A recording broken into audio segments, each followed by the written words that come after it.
hold music there, but we've been running an ad for your book for a while now, and it asks a very provocative question. Are you a hypocrite if you're living a closeted cannabis lifestyle? You are. And I was wondering if you would like to go into a little detail on that, because I know many people feel they have no choice but to lead a closeted cannabis lifestyle. And I totally agree. Sorry to cut you off there, but when you choose to do something that you can't be honest with others about, and it's almost like you're living a double life, you're not being true to yourself.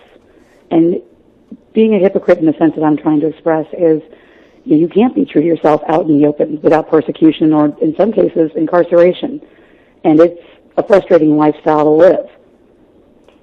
Yes, and we've heard, tales of this going back to the LGBT movement as well, when they talk about living in the closet and being untrue to oneself. There's the author and pundit Andrew Sullivan, a married gay man, actually made those allusions at the conference I was at this weekend. So your book, The Hypocrites, and again, it's at ruahypocrite.net, details 7 vignettes, 7 stories of people living these closeted cannabis lifestyle. Give folks a taste of what those stories involve. What they involve, it starts out with, a particular young lady named Sean who, she smokes. She goes to meetings that are where people are encouraged not to, but that's where she gets her cannabis. And she's connected with all of these people without really knowing it. And as you go through the book, every character in some way, shape, or form has had some interaction with each other. And when you read them all together, it tells one complete story. And whether you're a consumer, a provider, or somebody who sells it, your world is a bit bigger than what you realize in being connected with all of these kinds of people. And I just wanted to kind of bring all that together to show how everybody's actions or lack of reaction could potentially cause something damaging. How all these lives are interwoven. That's kind of a theme that I picked up on. I really appreciated. And you've seen it in movies like Crash and others where you see this thread that runs through and connects people. And in that respect, I found the book to be very enlightening and really shined a spotlight on kind of the, I don't want to say normalcy, but how normal the people involved in these stories were, that they are your neighbors and your friends and the people that you work with. How has the reaction been to your book among people, both those who are, like myself, involved in the marijuana movement, and maybe others who picked it up as something to read and found themselves learning something new? It's been fairly positive. My mom liked it. She read it in 2 days, and she certainly did not imbibe. But it also opened her eyes a little bit about the medicinal side. Just being able to turn her opinion in the last 5 years has been imperative for me, just to have her understand that, hey, it's not what you're seeing in movies or on TV or the stereotype that's perpetuated a lot in the media. This is something that can really help people. And just getting her to switch her thinking was, again, imperative to me. It's, again, been overwhelmingly positive. I've had some pretty good reviews. People seem to like it, and I hope it's easier for, again, normal people to relate to, because I've had a hard time just trying to find fiction that does seem easily relatable, and it's either, again, perpetuating a stereotype or extremely violent, which doesn't really speak to me or a lot of other people who live a closeted lifestyle. Yeah, good point. I come from Idaho, where you had to be extremely closeted about your cannabis use, and never really did experience anything in the way of violence or a lot of the stereotypes that get perpetuated. So I was really glad to get that portrayal, and also glad to hear that you turned your mother's opinion. I always think that's very important, because as we know, older folks vote, and so if we can get them on our side, it speaks to a condition that I've noticed. I call it the Dr. Jekyll, Mr. Hyde theory of drug use, that, oh my gosh, if you're using marijuana, you've lost your senses, you've gone mad, you're going to turn into this raving, crazy person. And your book does a good job of showing that that's just not the case. The book is The Hypocrites. It's by Mara K. Eaton. She's joining us by telephone, and you can find out more at ruahypocrite.net. Now, Mara, as you sat down to write this book, I imagine there must be, they always say, write what you know. So what's your background that got you to this point in writing this book? Just having a lack of relatable fiction, and there's really no women writing canna fiction. And there's a void there, and I think, having a woman's voice needed to be out there. Honestly, I was watching television one night and I saw a Roll and Grow commercial, and all I could think of is, who in the world would buy this? And it just kind of started going from there, and I would remember people I've come across in my life and the experiences that I've had, and try to do my best to work them in 7 tangible voices. And it originally started out as a short story, and when I finished it, I kind of wanted to see what would happen with other people in the initial meeting. And it just grew and grew from there. Again, just drawing on experiences that I've had, other friends have had, and also losing, people to illnesses where that this plant could help them. And that really is what pushed me to write this, is like, yes, people enjoy it for recreational sense, but the medicinal value is just immeasurable. And the fact that we're kind of dragging our heels in getting it legalized, or legalizing it in extremely, just, what's the word I'm looking for, just restrictive ways. Like, for example, in Minnesota, yes, you can have CBD if you have seizures. Well, that's great, but what about my friends who have Evans disease or lupus or cancer? That's what really pushed me to write it. It's just really pushed, yes, they sell recreationally to fund medicinal, because the medicinal value is so important. Interesting perspective. Mara K. Eaton is our guest. We're discussing the book, The Hypocrites. And I'm glad you brought up Minnesota. That's the latest example of how medical marijuana has continued to progress. But as it progresses, it seems the baby steps get shorter and shorter, to the point where now Minnesota, you can't actually get the plant. You have to rely on preparations of the plant.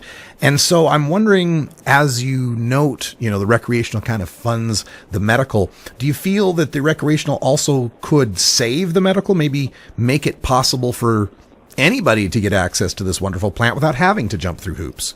Yes, absolutely. I mean, it's, in my opinion, with legalization, you can't have one without the other. And it just seems rather hypocritical to have one without the other. So if we could push recreational to help fund medical, why not? There's so many people that need help, whether it's just with smaller issues like insomnia or anxiety, but I mean, even the bigger diseases like Alzheimer's and cancer. Yeah. You mentioned also that there seemed to be a dearth of women's voices in what you call the canon literature, I suppose.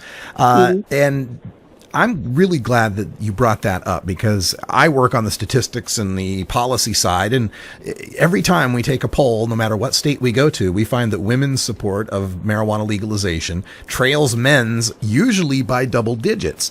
Do you feel that it's because women aren't talking about this, or maybe because they have more to lose?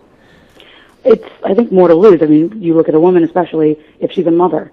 If she's open about this and she has children, how are people going to look at her? Is she going to run the risk of losing her children if she imbibes for a legitimate medical reason? Excuse me. It's just there is a lacking female voice in the movement that I wish was more prevalent.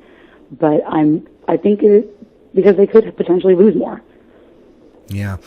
Mara, as far as your career and authoring and writing goes, what's next for you? Are you going to continue to be writing in this sphere, or branching out to other subjects? I'm definitely, I've outlined a follow-up to The Hypocrites. I really like the characters, and I think there's more there that could unfold for them. But I'm also working on another fiction project where, cannabis isn't as prevalent, but it's certainly there in the background of the lives of these people who are going through some situations. All right. Mara K. Eaton is the author. The book is The Hypocrites. It's a novel with several short stories, 7 basically short stories going on, that all provide a common thread, showing people showing us all that we're all part of a normal, everyday and regular group of folks that just deserve to be treated like equals, deserve to be given the freedom to use this wonderful and beneficial plant. And you mentioned the medical aspects of the plant, and that's something I find that really brings people around. Either they get sick or someone they know gets sick. They discover that cannabis has such a wonderful medical benefit, and then it makes them mad to find out they've been lied to about this. Have you found that in your experience? Very much so. It's infuriating to have that knowledge, and it could help somebody, but you're kind of powerless to do anything about it due to the legal ramifications. And that's what I've noticed too when politicians will support a bill or try to push a measure through. they're personally impacted by somebody who's become very ill. It shouldn't have to come to that. We should be able to do more studies and release that information so people can make an educated decision and not believe what they've been told. Mara, have you been able to travel or to present the book, maybe do book signings or go to different events around the country, or how has that been for you? At this time, I haven't. I'm looking forward to doing so in the future. This was a self-published project, so pretty much everything into it is my money. So right now, wow. I'm just advertising and hoping to do readings and signings at a later date. All right. Well, you can get the softcover edition. There's also ebook versions that are available. You can order directly from the author, and I'm going to paste that link into our live chat room right now so that we're not giving the extra money to Amazon or whoever else might want to get a piece of the pie. So we want to support especially female authors in cannabis literature to getting those voices heard. Mara, before we let you go, do you have a website or other Facebooks or anything, emails if people want to get in touch with you? If you want to get in touch, you can reach me through the website at Mara at areyoahypocrite.net. Facebook, I usually check it every day. Again, the website's a pretty good spot. I also post some blogs on occasion. All right. Mara K. Eaton, the book is The Hypocrites, and we thank you for joining us here on the Russ Belville Show, and good luck with everything. Thank you, Russ. You have a good one. All right. When we come back, we'll have time for a radical rant. 3 new anti-Measure 91 lies from Josh Markey, culled from 3 different Oregon newspapers, reporting on his debate with Representative Earl Blumenauer last Friday at the Salem City Club. And remember, coming up tomorrow and the rest of the week, we got Herb Thrasher's footage from the Boston Freedom Rally. Stay tuned. We're back after an anti-drug PSA of the day. You're listening to the Russ Belville Show.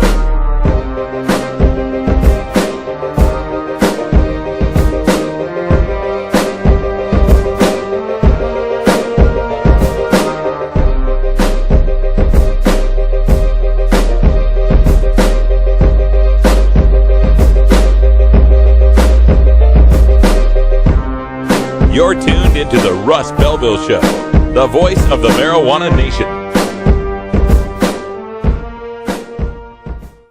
420 Radio, the home of marijuana.